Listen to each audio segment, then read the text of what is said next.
red, but it's starting to come to life. And you're sounding a good solid S9 signal and no preamp here, so that's outstanding signal. Very good. And the weather here is beautiful today, running about mid-80s in Fahrenheit speak, and somewhere around, probably 30, say 30 Celsius.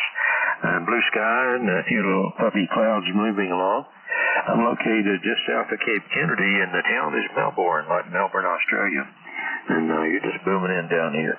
So back to you there, John. Whiskey Z4G listening. Yeah, Roger and Don. Roger on that. Perfect copy on that one. Yeah, you're 5'9" and a little bit over. Sounding great from Melbourne, near I think it's Cape Canaveral. You mentioned where your location was, so that must be very interesting. I wonder when the rockets take off, can you see them from your location, or do you have to travel out? So I'm located about 45, let's call it miles, about 35 miles from the center of Antwerp, in the northeast direction. I'm living in a place called Ham, like Ham Radio. So that's my setup. And weather today, we went up to about 12 Charlie. It's quite cold for the middle of May, and we've had a lot of showers. So it's good weather for about a half an hour, and then suddenly a heavy shower comes in, and then it goes back to normal. So back she goes to you, Don. Wonder how you're copying me. Whiskey Zulu 4 Golf, Oscar November 8 Echo India. Over. Okay, Oscar November 8 Echo India, Whiskey Zulu 4 Germany. Well, John, perfect copy. Good solid S9 signal. Maybe S8 once in a while with QSB, but mostly S9, and a very clear audio, good audio punch to it. Nice sounding audio. It's very pleasant to listen to. So no problem whatsoever. Yeah, I remember the call. It's a 2x2, as we call it here. I remember the call. I couldn't remember the name, but I did recognize the call when you gave it there. And boy, just outstanding audio. We are located, as I mentioned, about 20 miles from Cape Kennedy. There's two names here that's in play. People get confused. The old name of the port in the Cape was Cape Canaveral. But when they put in the Space Center, it picked up the name named after one of our previous presidents, John Kennedy, and the Space Center now is referred to as Cape Kennedy, although it's located physically on Cape Canaveral in a geometry sense. But the seaport is still called Port Canaveral. So we have a Port Canaveral and a Space Center in Cape Canaveral. Or excuse me, Cape Kennedy. Yeah, I already got myself confused.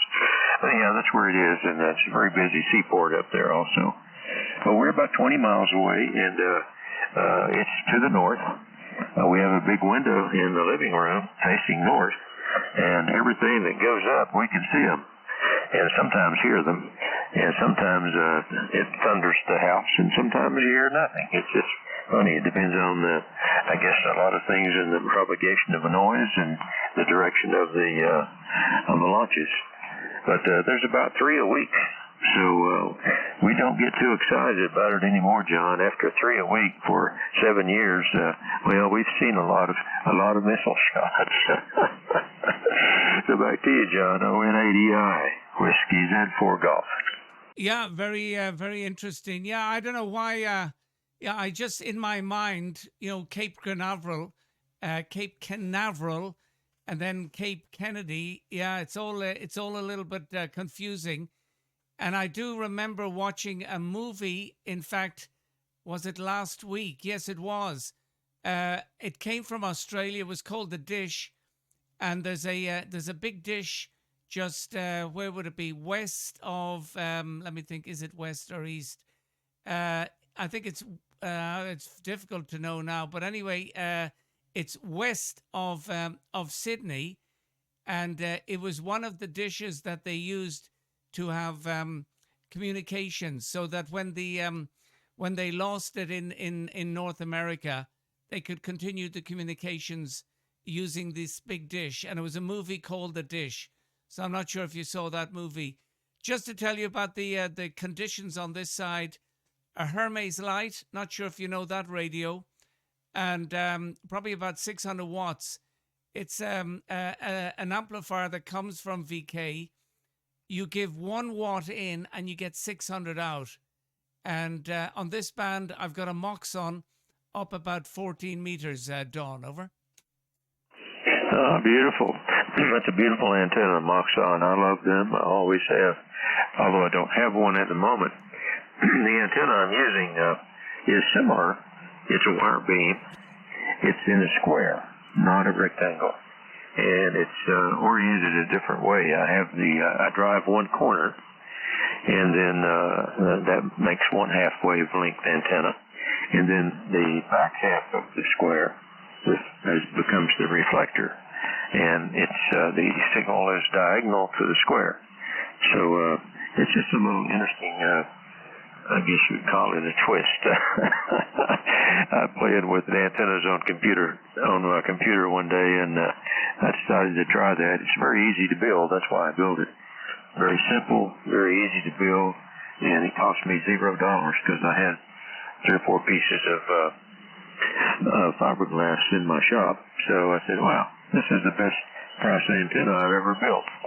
So that's what I'm using, and I put it on a rotator. It's up about 30 feet, 10 meters or so maybe, and it seems to work very well. People like it, and I guess the thing that really helps me here is we are surrounded by water in your direction, and in 270 degrees I have water on 3 sides of our house, 3 sides.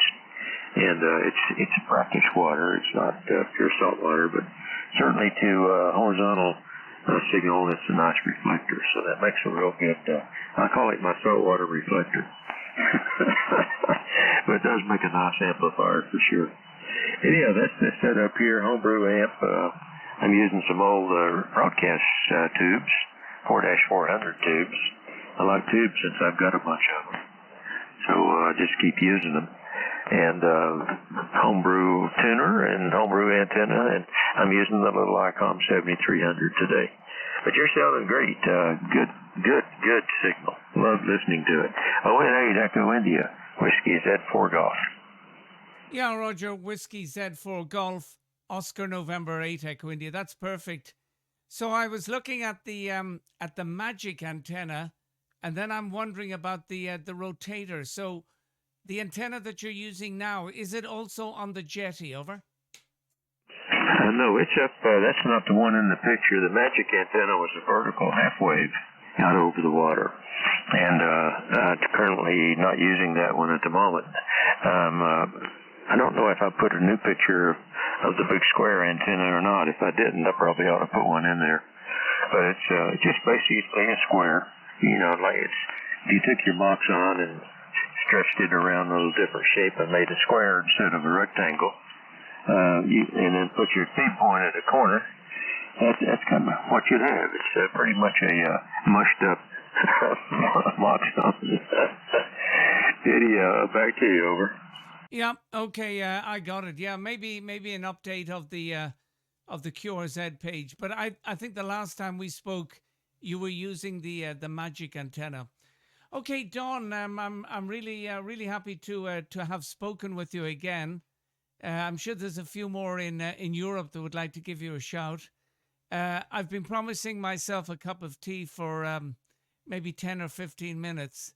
So that's what I'm gonna do. I'm gonna go down and make a nice black cup of tea. So wishing you well, and the lady of the house. Until the next time, put it back to you for a final, and have a nice afternoon, evening.